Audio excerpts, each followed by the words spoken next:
తెలంగాణ పంచాయతీ మూడో విడత ఎన్నికల ప్రచారం ముగిసింది. ఈ ఎన్నికల్లో చిత్ర విచిత్రాలు వింతలు చోటు చేసుకుంటున్నాయి. రాష్ట్రంలో కాంగ్రెస్ బీఆర్ఎస్ నేతల మధ్య విమర్శల పర్వం కొనసాగుతుంటే ఓ గ్రామంలో మాత్రం సర్పంచ్ అభ్యర్థికి మద్దతు తెలిపి కాంగ్రెస్ బీఆర్ఎస్ నాయకులు కలిసి ప్రచారం చేస్తున్నారు. రెండో విడతలో సర్పంచ్గా గెలిచిన వాళ్ళు తమదైన శైలిలో గ్రామస్తులకు కృతజ్ఞతలు చెబుతుంటే ఓడిన వారు మాత్రం కొన్ని చోట్ల పంచిన డబ్బులు వసూలు చేసుకుంటున్నారు.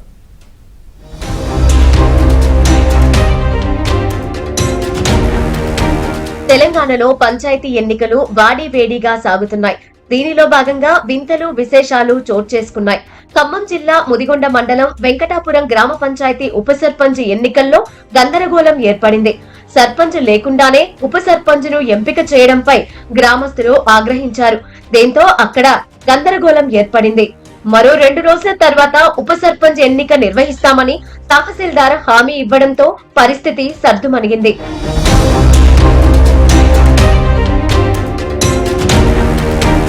నాగర్ కర్నూలు జిల్లా బల్మూర్ మండలం రామోజీపల్లి గ్రామంలో ఆశ్చర్యకరమైన ఘటన చోటు చేసుకుంది.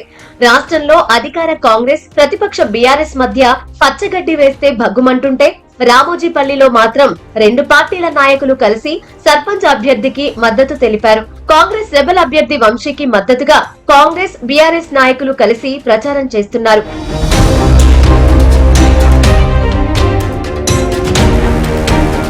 సర్పంచ్ ఎన్నికల్లో ప్రచారం చేసిన సీఎంను తాను ఇప్పటి వరకు చూడలేదని మాజీ మంత్రి కేటీఆర్ విమర్శించారు. సర్పంచ్ ఎన్నికల ఫలితాలతో 2 ఏళ్ల ప్రభుత్వంపై ఎంత వ్యతిరేకత ఉందో స్పష్టమైందన్నారు. సిరిసిల్లలో కొత్తగా గెలిచిన సర్పంచుల సమావేశంలో పాల్గొన్నారు. కాంగ్రెస్ ప్రభుత్వంపై తీవ్ర వ్యతిరేకత ఉందని, కొత్త సర్పంచులు ఈ ప్రభుత్వంలో పనిచేసేది 2.5 సంవత్సరాలు మాత్రమే అని అన్నారు. గ్రామ పంచాయతీకి సంబంధించి డైరెక్ట్ గా ఫైనాన్స్ కమిషన్ ద్వారా మీకు డబ్బులు అంటే రాష్ట్ర ప్రభుత్వానికి మొత్తం స్థానిక సంస్థలకు మనం కేంద్రానికి గట్టే పనులకు వెళ్లే వాళ్ళు మనకు ఉల్టా ఫైనాన్స్ కమిషన్ ద్వారా పైసలు ఇస్తారు. ఆ ఫైనాన్స్ కమిషన్ ద్వారా వచ్చే పైసలల్లా మొత్తం రూపాయి వస్తే 70 పైసలు మీకు రావాలి, 20 పైసలు మండల పరిషత్ కోవాలి, అట్లాగే 10 పైసలు జిల్లా పరిషత్ కోవాలి. అందరు కలిసి సమన్వయంతో జెడ్పీటీసీ ఎంపీటీసీ అందరు కలిసి సమన్వయంతో పనిచేయాల్సి ఉంటుంది. ఆదిలాబాద్ కొమరంభీం జిల్లాలో 2 సర్పంచ్ అభ్యర్థులకు సమాన ఓట్లు రావడంతో లక్కీ డ్రా పద్ధతిలో విజేతను నిర్ణయించారు.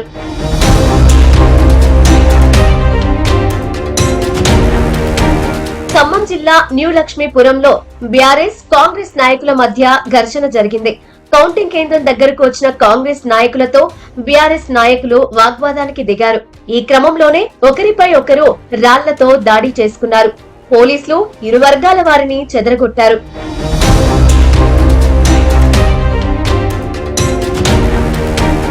కొమరంభీం జిల్లా ఏజెన్సీ గ్రామాల్లో యువ సర్పంచ్ అభ్యర్థులు సంచలన విజయాలు సాధించారు. ఉన్నత చదువులు చదివి ప్రజాసేవ చెయ్యాలనే లక్ష్యంతో పంచాయతీ ఎన్నికల బరిలో నిలిచి గ్రామ అభివృద్ధి కోసం వేసిన ప్రణాళికలను వివరించి ఓటర్లను ఆకట్టుకున్నారు. సర్పంచ్ అభ్యర్థులుగా నిలిచిన వారిలో ఎక్కువ మంది 25 ఏళ్ల లోపు వారే.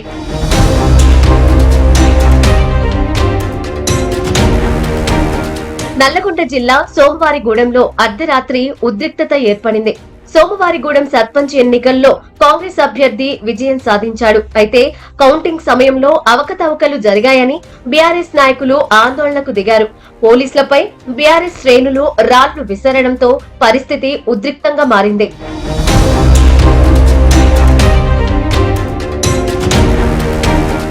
కామారెడ్డి జిల్లా సోమర్పేటలో పంచాయతీ ఎన్నికల నేపథ్యంలో 2 వర్గాల మధ్య ఘర్షణ జరిగింది. గెలిచిన సర్పంచ్ అభ్యర్థి పాపయ్య తమ్ముడు చిరంజీవి ఓడిపోయిన అభ్యర్థి బాలరాజు వర్గంతో గొడవ పడ్డాడు. ఆవేశంలో చిరంజీవి ట్రాక్టర్ తో బాలరాజును అతని వర్గాన్ని ఢీకొట్టాడు. ఈ ప్రమాదంలో పలువురికి గాయాలయ్యాయి. వీరిలో 3 పరిస్థితి విషమంగా ఉన్నట్లు వైద్యులు తెలిపారు.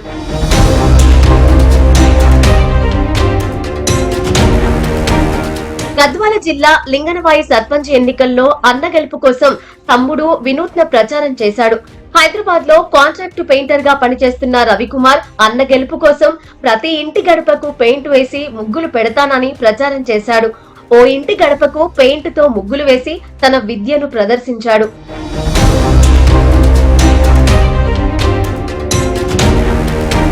రంగారెడ్డి జిల్లా మాడుగులలో 3వ విడత పంచాయతీ ఎన్నికల ప్రచారంలో సీఎం రేవంత్ రెడ్డి సోదరుడు కొండల్ రెడ్డి పాల్గొన్నారు.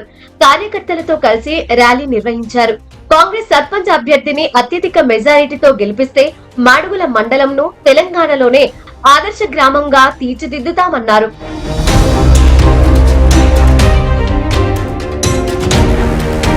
సిద్దిపేట జిల్లా వేలూరులో సర్పంచ్ ఎన్నికల్లో చిత్ర విచిత్రాలు జరుగుతున్నాయి. వార్డు సభ్యుడిగా పోటీ చేసిన అభ్యర్థి దాదాపు 2 లక్షలు ఓటర్లకు పంపిణీ చేశాడు. అయితే ఆ అభ్యర్థికి 6 ఓట్లు మాత్రమే రావడంతో ఇచ్చిన డబ్బులు వసూలు చేస్తున్నారు.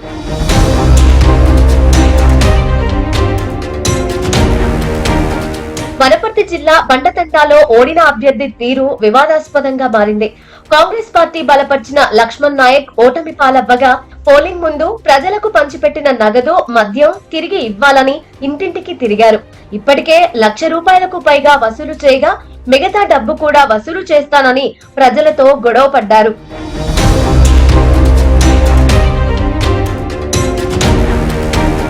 నల్గొండ జిల్లాలో విషాదం జరిగింది. కిష్టాపురంలో మొదటి విడత ఎన్నికల్లో పోటీ చేసి ఓడిన బీఆర్ఎస్ అభ్యర్థి కాటం రాజు గుండెపోటుతో మృతి చెందారు. అయితే అప్పటికే గుండె సంబంధిత సమస్యలతో బాధపడుతున్న కాటం రాజు ఓటమిని తట్టుకోలేక తీవ్ర మనస్తాపానికి గురైనట్లు తెలుస్తోంది.